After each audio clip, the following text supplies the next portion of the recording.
My ex told everyone I was mentally unstable after I left her, so I posted her texts, tags, and lies in a thread that got 10 million views.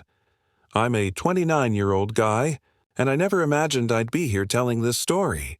Looking back, I can't help but wonder if I was just blind to the truth. It all started back in college when I met Sarah. She was everything I had ever wanted. Bright, beautiful, full of energy. She lit up every room she walked into. I thought I'd found my soulmate. We met in a random intro class, the kind where you're stuck in a lecture hall filled with strangers, trying to make it through the semester. But from the moment she smiled at me, I felt this connection. It was like a spark. No, a damn wildfire, and I couldn't ignore it. We spent hours talking after class, sharing dreams about the future, the kind of conversations that make you believe in love at first sight. She talked about her plans, her goals, and how she imagined a life where we could support each other, grow together. It all felt so perfect, like we were on the same path, destined for each other. We'd go on late-night drives, blasting music and talking about everything. Our childhoods, our fears, our hopes. It was like time stood still when we were together. The connection was real, or at least it felt like it. I remember feeling like I had finally found someone who got me, who understood the weight of life and still managed to find joy in the little things.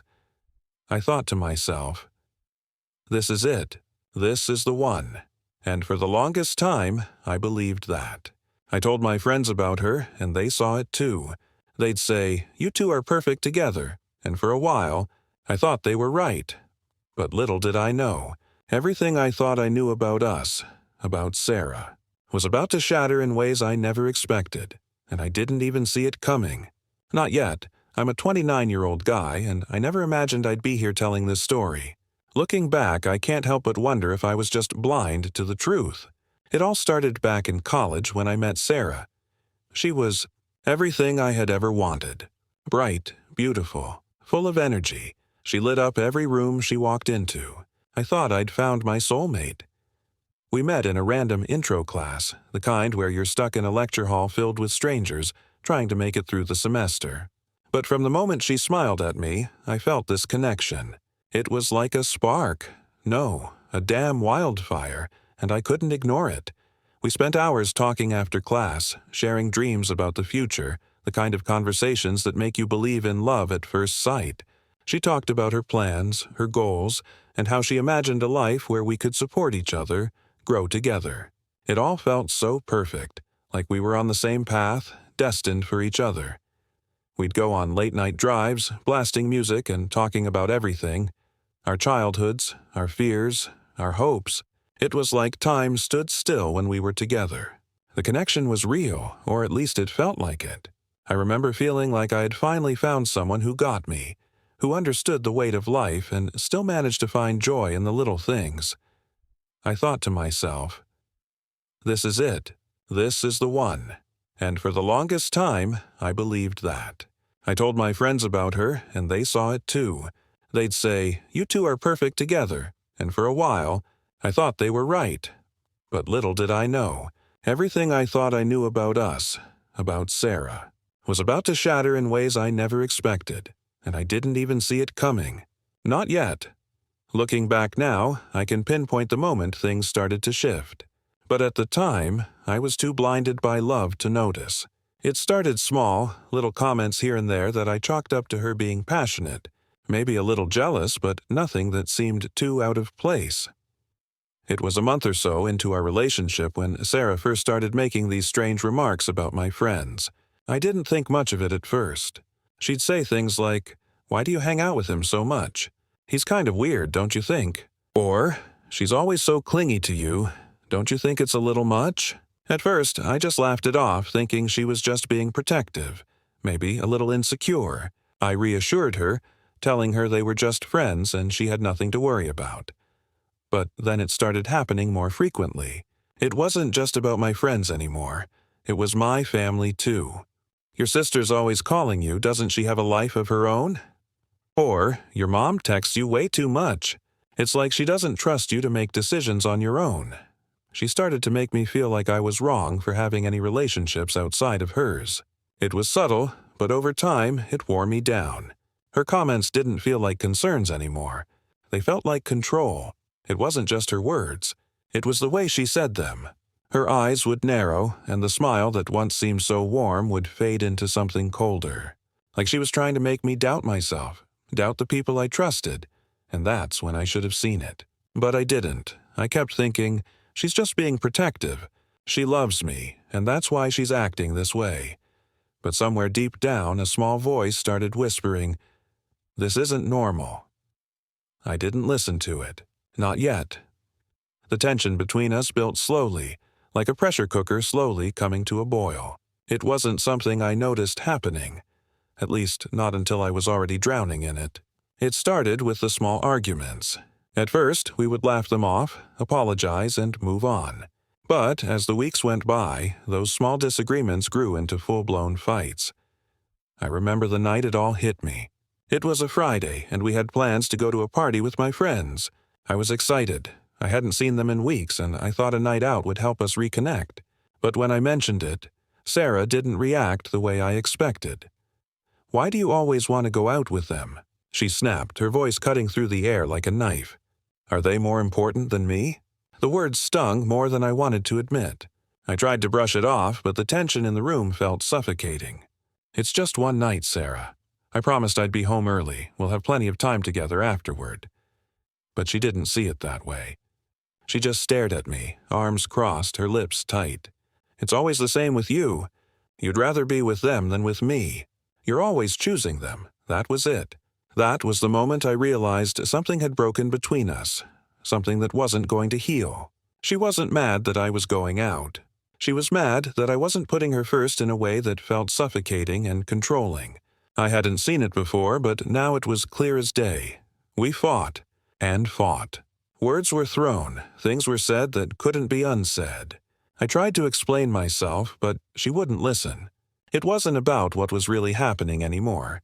It was about her making me feel guilty for living my life outside of her. I could feel my heart cracking in real time, but it wasn't even the anger that hurt the most. It was the sense of betrayal. That night, I realized she wasn't the person I thought I had fallen in love with. She was someone else entirely. By the end of it, I told her I needed space. I walked out of that apartment knowing deep down that things were over. But I didn't want to admit it to myself. I thought we'd get back to normal. But normal was never coming back. The days after the breakup felt like a fog, a heavy weight pressing on my chest that I couldn't shake off. I thought I'd be relieved, free from the suffocating grip I'd felt for weeks. But instead, I felt lost. I kept wondering if I'd made the right decision. I hadn't wanted to hurt her, but the more I thought about it, the more I realized I'd been suffocating too. But what happened next hit me like a punch to the gut. A week after we split, I started hearing things. Whispers. Messages from mutual friends, even my family. It wasn't about how she was doing, or how I was handling the breakup. It was all about me.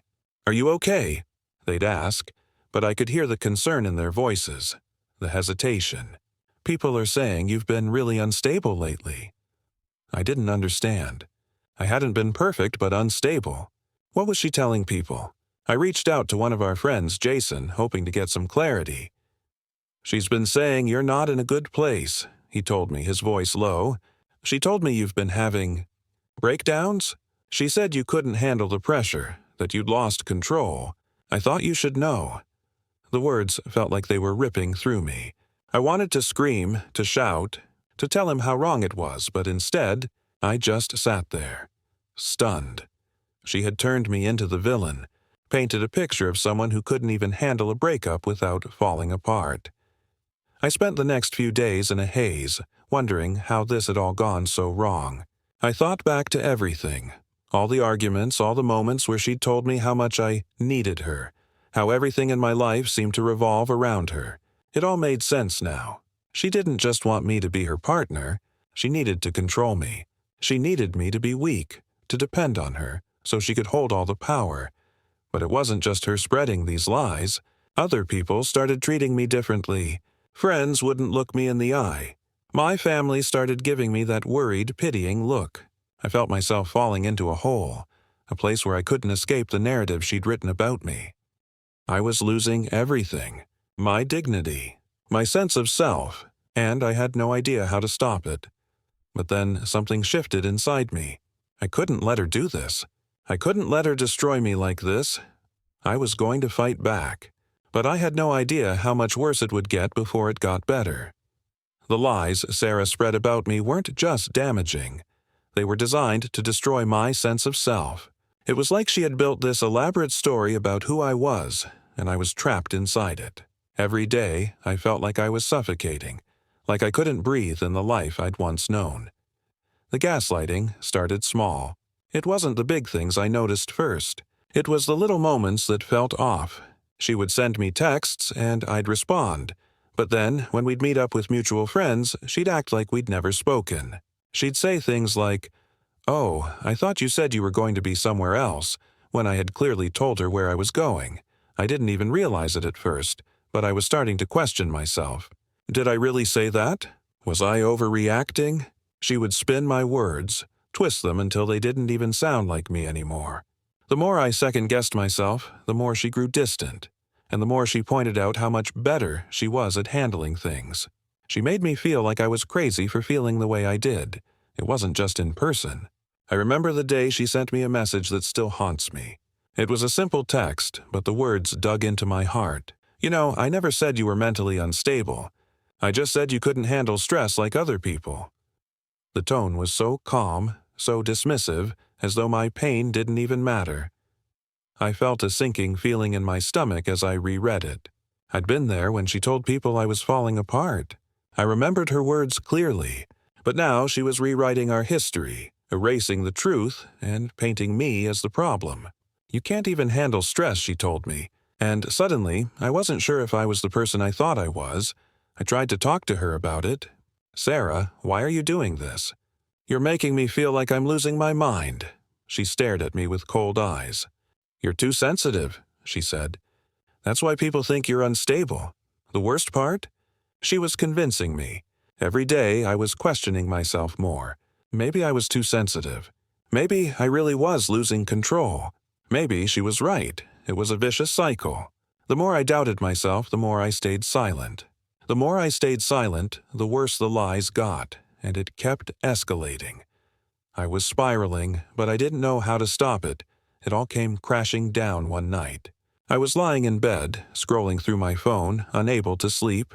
The weight of everything, Sarah's lies, the distance from my friends and family, the constant self-doubt, was starting to suffocate me. I could feel myself sinking deeper into the hole she'd dug for me. Then, out of nowhere, I received a message from a number I didn't recognize. "Hey, it's Emily. I think you need to see this." I hesitated before opening the message. Emily was one of Sarah's close friends, someone I had trusted during our relationship. I never thought she'd be the one to reach out to me, not after everything that had happened. I clicked on the link she'd sent. It was a screenshot, a conversation between Sarah and one of her friends dated just a few days after we broke up. As I read the words, my blood ran cold. Sarah had been texting her friend, venting about how much she hated me. But it wasn't just the hate that shocked me. It was the part where she casually mentioned, "I just told everyone he was mentally unstable. It'll keep him away from me. People will start treating him differently. He'll crack eventually." I stared at the screen in disbelief. My hands were shaking as I reread it. She had orchestrated this entire thing from the start. The lies, the rumors, the way she made me look like the villain. It was all calculated. All of it was part of her plan to make sure I would never be able to move on, to isolate me and turn everyone against me. The anger I felt in that moment was overwhelming. But there was something else, too. A deep, hollow sense of betrayal. This wasn't just some petty argument between exes. Sarah had weaponized my emotions, my mental health, to control the narrative. She had used my weakness as a tool to get what she wanted. Complete control over me. I didn't know what to do with the information at first. I could feel my stomach churning, the rage bubbling up inside me. But then, something inside me shifted. This wasn't just about defending myself anymore. This was about taking back my life. I wasn't going to let her get away with this. I didn't know exactly how I would do it. But I knew one thing for sure. I was going to make sure she couldn't control the story anymore. I was going to expose her. I didn't waste any time. I could feel the fire building inside me, and for the first time in weeks, I felt like I was in control again. Sarah had stolen my voice, my reputation, my peace of mind. But now I had a choice. I could sit back and let her continue to manipulate the narrative, or I could take back everything she had taken from me. I needed evidence. Concrete proof that she wasn't the person she was pretending to be. I spent the next few days combing through old text messages, photos, and emails between us, anything I could find that would expose her lies. It wasn't just about me anymore. It was about showing everyone the truth that she was playing the victim while manipulating everyone around her. The more I dug, the more I found. Text after text, conversation after conversation, all of it pointing to the same thing. She had been lying to everyone. She had been manipulating me, controlling me, making me question my sanity for months. I found messages where she openly admitted to telling her friends that I was weak and mentally unstable, and how she had been manipulating the situation so she could get sympathy. She even had the audacity to tell one friend that breaking up with me was the best thing she ever did for me, because I needed help. It was all there. The proof, the manipulation, the gaslighting. But there was one thing that stuck out, something that made my blood boil even more. She had sent a message to a mutual friend of ours, Sarah's words dripping with venom. "He's nothing without me. I made him. I just need to make sure he's too broken to ever leave me again." That was it. The moment of clarity. She wasn't just trying to control me. She wanted to keep me broken, isolated, and dependent on her. I knew then that I couldn't just walk away. I couldn't leave things as they were, letting her win by destroying me from the shadows. The world needed to see the truth. It wasn't about revenge. It was about taking back my dignity, my reputation, and my peace. The plan was simple. I would expose everything. The texts, the lies, the manipulation, every last bit of it. I would post it all in a thread. I'd show people exactly who she was, and I'd let them decide for themselves. But I knew it wouldn't be easy. I had no idea how Sarah would react or what kind of backlash I might face. But I didn't care anymore. I wasn't afraid of her. And if I had to burn everything down to get my life back, then so be it. I spent hours drafting the post, making sure everything was clear, organized, and irrefutable. When I hit send, there would be no going back. But even as I typed, there was a part of me that hesitated. Was this the right thing to do? Was I really ready to expose the deepest, darkest parts of our relationship to the world? The answer was simple. I had no choice. It was late at night when I finally hit post. My hands trembled as I stared at the screen, watching the cursor blink for a second before the words were live for everyone to see. The thread I'd written was raw, painful, and loaded with all the screenshots and messages I had painstakingly collected. Each text, each screenshot, each piece of evidence told the story she had tried so hard to hide. The adrenaline kicked in as soon as I saw the first few comments roll in. People were shocked, disbelief, anger. And then, as the thread started to gain traction, the support came flooding in. I wasn't sure what I was expecting, but I didn't expect it to spread like wildfire. The first few comments were from people I didn't even know. Strangers, people who had been following the story unfold. They were livid. "How could she do this to you?" One comment said, "You don't deserve any of this." The relief I felt, knowing I wasn't alone in this, was overwhelming. But the best part? The people who knew her, the ones who were still close to her, began to turn. People who had always sided with Sarah started questioning her motives. Friends who had distanced themselves from me reached out with apologies, saying they never realized how toxic the situation was. One of my cousins, someone I hadn't spoken to since the breakup, sent me a message. "I had no idea she was doing this. I'm so sorry you had to go through this alone." But it wasn't just the apology that felt good. It was the realization that the mask she'd worn so well for so long was finally slipping. As the thread continued to gain views, I could see her response building. It wasn't just silence anymore. I knew she was reading, I could feel it. Her world was starting to crumble.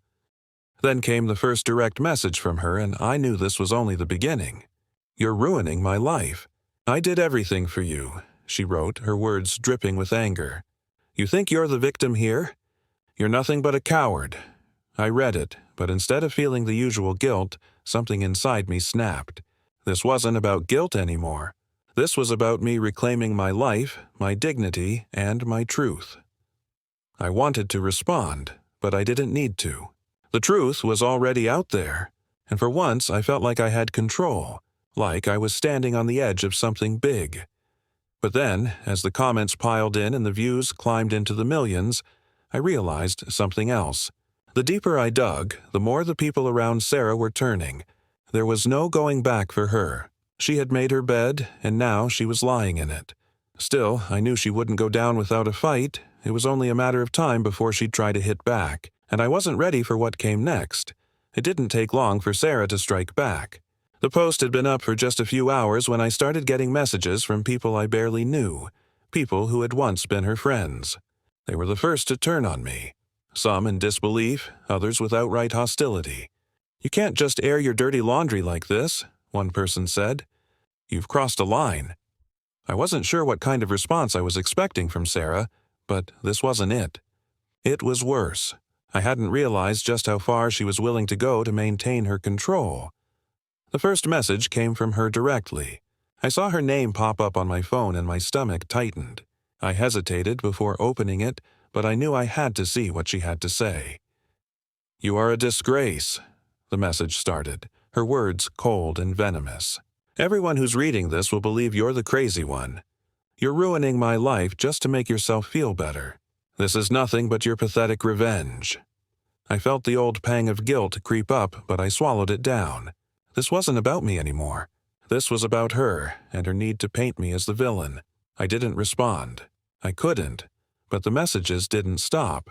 She kept texting, calling, even showing up at my door. It was like a switch had flipped in her.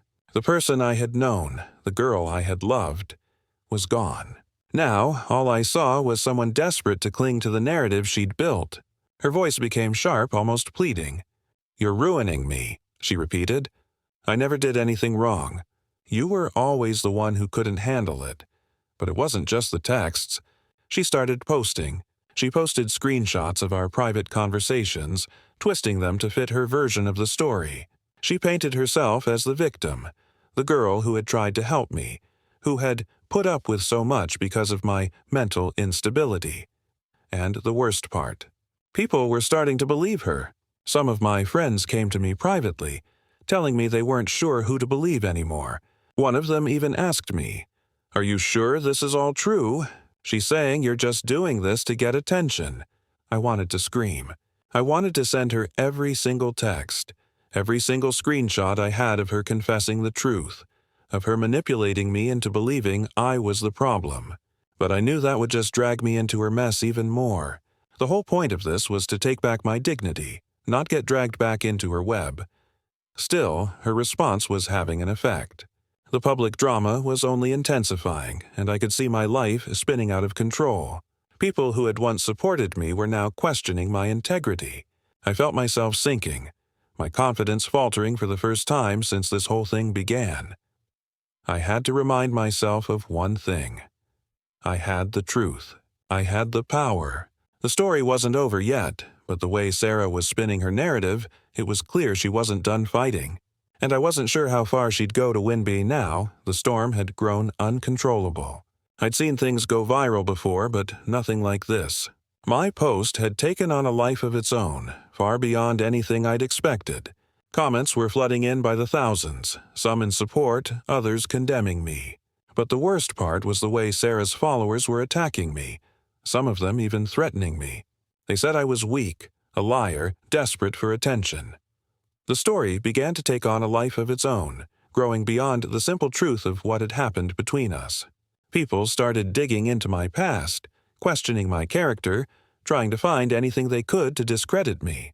But it wasn't just strangers online. Some of the people closest to me, my family, my old friends, were starting to question me too. I was being dragged through a public trial, and it felt like I was losing. Then came the first video. It was from Sarah. I didn't see it coming. She had posted a video on her Instagram, her face tear-streaked, looking like she had just come from a scene out of a soap opera. In it, she painted herself as the victim, the innocent girl who had tried her hardest to make things work but was betrayed by a man who couldn't handle the pressure. She talked about how heartbroken she was, how much she had loved me, and how my actions had pushed her to this point. "I never wanted to do this," she said, wiping away a fake tear. "But he's making me look crazy, making everyone believe that I'm the villain. It's not true. I didn't want to ruin him. I just wanted him to be better." The video went viral. Within hours, it had racked up hundreds of thousands of views. My phone buzzed constantly with notifications. People who had supported me, who had been on my side, started to question everything. They started to see her version of the story. They started to believe her. I felt myself faltering. This wasn't just a breakup anymore. It was a war, and I was losing. I had always been the person who avoided drama, who didn't want to fight, but now I was being dragged into a battle I couldn't win on my own. I tried to ignore the noise, but the weight of it was crushing. My family started getting involved, calling me, asking me if I was sure about everything. My mom told me she was worried about how all this was affecting my mental health.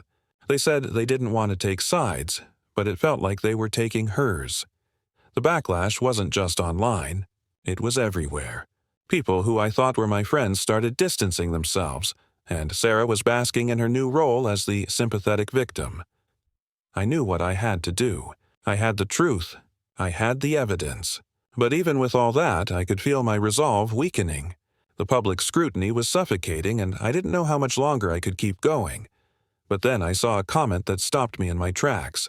It was from one of Sarah's closest friends, the same one who had supported her all along. And it wasn't just a comment, it was a confession. "I never wanted to say anything, but I can't stand watching you do this anymore," the comment read. "You know the truth. You know what really happened. It wasn't him who was the problem." I froze, my heart pounding in my chest. It was like a sudden shift in the universe. Someone else, someone close to Sarah, was about to tell the world what had really been going on behind the scenes. For the first time in days, I felt a spark of hope. I could feel the ground slipping beneath me. As the comments and messages kept pouring in, I found myself drowning in a sea of public judgment. Every notification felt like a punch in the gut. The guilt, the second-guessing, the loneliness, it was all consuming. I had tried to stand my ground, but with each passing hour, it felt like the weight of the world was pressing down on me.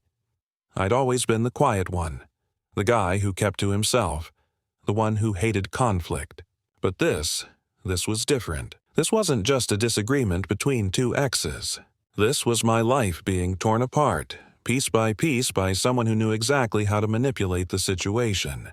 The more I tried to defend myself, the deeper I sank into the hole I was digging. The thing that hurt the most? It wasn't the people who believed her. It was the way I started to believe her too. There were moments when I looked at the screen, at her posts, at the people supporting her, and I wondered if I was the one who had messed everything up. Maybe I was unstable. Maybe I had been the problem all along. But then there were the nights I couldn't sleep, when my mind wouldn't stop replaying everything. Her lies, her manipulation, the gaslighting. I couldn't escape it. I couldn't escape her. I felt like I was losing my sense of self, like I was becoming nothing more than the villain she had painted me to be. The betrayal was eating me alive from the inside out. She had stripped me of my dignity, my reputation, and now she was taking away my sanity. I stayed in my apartment for days, not answering calls, not leaving the house. I felt like the walls were closing in. The shame of everything was too much to bear. Then came the moment when I saw Sarah's video again, this time with hundreds of comments under it. People praising her, calling her brave, strong. My stomach turned as I read the words. They all saw her as the victim. I couldn't stop it. I couldn't stop the narrative she had crafted so perfectly. That was when I hit rock bottom. I was done. Done with the fighting, done with the drama, done with trying to prove myself to people who had already made up their minds. The overwhelming weight of the lies had crushed me. I looked at myself in the mirror and didn't recognize the person staring back. I wasn't the person I used to be. I didn't know what to do next. I didn't know if I could fight anymore. But deep down, there was a part of me that refused to stay broken. I had been broken down to the ground, yes, but that meant there was only one way to go from here, and I wasn't about to stay down. It was the next day when everything changed. I was sitting on my couch, feeling the weight of the world on my shoulders, when I saw it. Another message from Emily, the friend who had reached out to me before. I opened it without thinking, almost not caring what it said anymore. I'd been so deep in my own misery, I wasn't sure if anything could pull me out. "I can't stay silent anymore," the message read. "I'm sorry I haven't said anything sooner. You deserved the truth." I sat up straight, the exhaustion lifting just slightly as I read on. Emily went on to explain how Sarah had lied to her about everything, manipulating her into believing I was the one who was unstable.